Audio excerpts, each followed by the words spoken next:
안녕하세요. 책 읽어주는 그녀, 라라입니다. 제가 오늘 소개해드릴 책은 제법 쓸만한 후회입니다. 이 책은 현재 2월 9일부터 3월 초까지 예스입시다 단독 펀딩으로 먼저 독자들을 만나고 있는 도서인데요.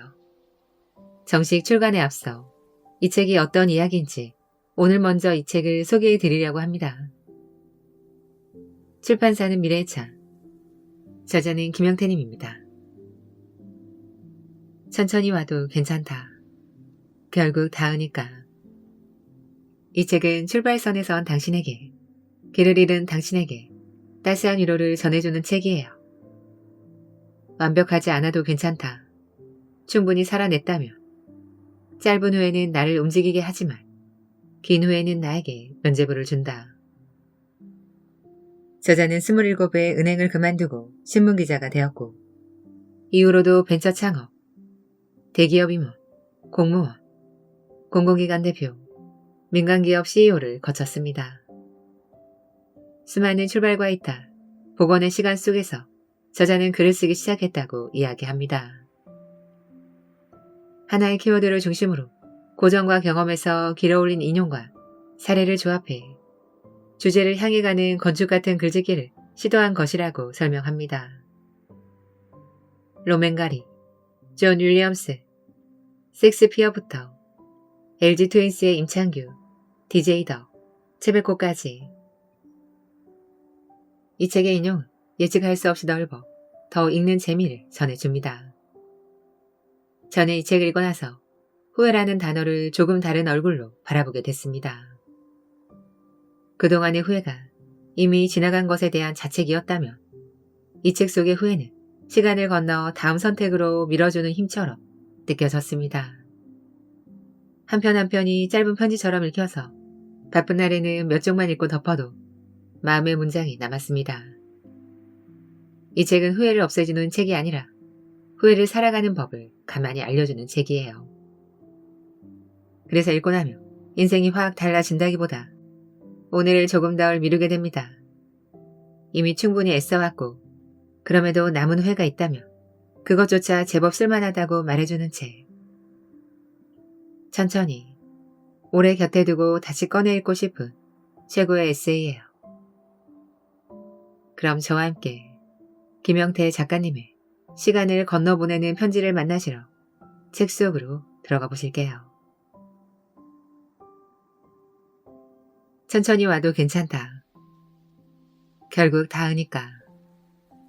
출발선에 선 당신에게, 길을 잃은 당신에게. 완벽하지 않아도 괜찮다. 충분히 살아냈다면. 짧은 후회는 나를 힘겹게라도 움직이게 하지만 긴 후회는 나에게 면죄부를 준다. 면죄부에 스스로를 깔고 뭉개는 것보다는 부족한 후회를 서둘러 딛고 일어서는 게 낫다고 나는 믿는다. 짧은 후회와 짧은 반성. 그 정도면 됐다. 충분하다. 많은 실패를 경험한 사람의 후회는 제법 쓸만한 후회일 거다. 본문 중에서 일부 출발선에 서서 시작하는 사람에게 목줄을 끊고 나갈 정도로 팽팽하게. 우리 집 막내 강아지 여름이는 생일 첫 해를 제주도에서 보냈다. 제주도 가는 비행기를 탈 때는 기내 동반이 가능했는데 서울로 다시 돌아올 때는 위탁 수화물로 따로 붙여야 할 정도로 몸무게가 불었다. 여름이는 어릴 때부터 힘이 좋았다. 매일매일의 산책길을 생이라는 게 그렇게 힘찰 수 있음을 알게 하는 봄날의 작은 실험 같았다. 지금까지도 기억이 손끝에 생생하다. 집을 나서며 주인과 멀어질수록 더 행복해진다는 듯 앞으로 튀어나갔다. 목줄을 통해 팽팽하게 느껴지던 그 발랄함의 힘. 새싹을 틔우는 듯한 힘찬 박동을 실감했다. 하루는 서귀포 하순을 금모래 해변에 데려갔다가 바닷모래를 한 사발쯤 들이켰다. 놀라 동물병원을 찾아갔다. 의사는 돌도 소화할 수 있을 것이라 했다. 그러니 도너리, 실제로 여름이는 모래가 섞인 똥을 이틀간 푸짐하게 쏟아냈을 뿐이었다. 27살 때 나는 첫 번째 직장이었던 은행에서 나왔다. 신문 기자가 되었다. 은행 일이 재미없었던 것은 아니었다. 연봉도, 동료도 꽤 좋았다. 초임 연봉은 대졸 기준 최고 수준이었고 그룹사 신입 공채보다 2배 가까이 많았다. 그런데 매일매일의 출근길이 넥타이만큼 답답했다. 바람은 의지가 되었고 의지는 실행이 되었다. 어느 날 불쑥 퇴사를 선언했고 훌쩍 옮겼다. 후련했다. 연봉은 거의 반으로 줄었다. 근무 시간은 크게 늘었다. 이후에도 직장을 여러 번 옮겼다. 하지만 첫 번째 이직만큼 쉽지 않았던 것 같다. 갈수록 어려워졌다. 한 가지 걱정을 애써 덜며 다른 2가지 걱정이 생겼던 탓이다. 마흔쯤에 다시 제법 큰 변화를 만들었다. 사실 40대는 직장에서도 집에서도 나쁘지 않은 나이다. 일도 몸도 좋다.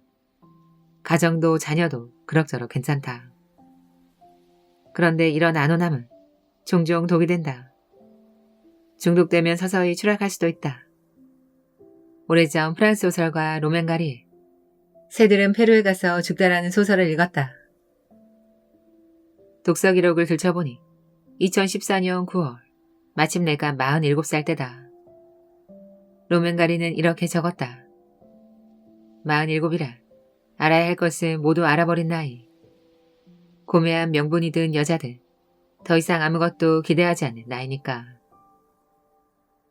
이미 경험할 만한 것은 다 해보았으므로 무엇을 해도 재미없는 때라는 거다.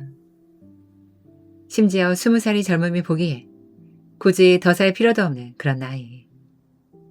정작 당사자들은 종종 현실을 부정하며 희망의 유혹에 빠져 허우적거리겠지만 말이다. 40 이후가 죽은 나이라며 20혹은 30은 살아있을 때다. 돌도 새도 소화할 수 있는 무쇠팔 무쇠다리를 갖춘 무적시대다. 젊은 날엔 젊음을 모른다. 젊음을 모르니 무엇을 해야 하고 무엇을 할 수 있는지 가늠하기 어렵다.